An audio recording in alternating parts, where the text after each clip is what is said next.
来消息来看，台南市统计最近10天上接发生堵水的地点有30外个所在，其中安平发生27件上济哦。市政府甲安平等所在列做加强管理的地点，卖来加强宣导。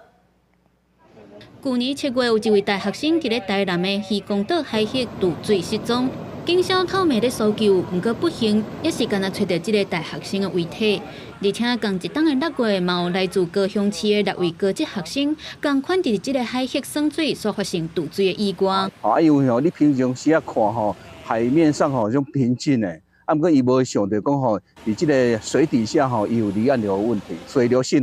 你往往你怎么去游的话，都游不回来。根据台南市体育局的统计，最近这10天来有30个高风险的地点，安平区总共有发生27件渡水的事件是上济。所以台南市府有清查大家水域的巡逻人力，也有巡检机制，要来加强应对高风险的地区。嘛，规划伫咧休热期间，要透过社群平台来宣导水域的安全观念。不管是学生，不管是民众在海边去这个游乐的机会很多很多。那从小孩子来开始，我们就从教育。去年发生了2件，因此呢，我们今年要特别的加强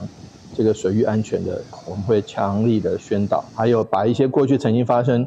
溺水事件的地方，我们加派人力。台南市体育局强调，学校游泳课程陆续会恢复正常实施，未来卖积极来辅导各间学校安排水域的安全宣导课程，甲学生建立正确的观念。即马伫要进入热天的渡水高峰期，请民众若要耍水，就要提环境觉，选择合格而且有安全防护设施，佮有救生员的水域，避免渡水意外发生。记者综合报道。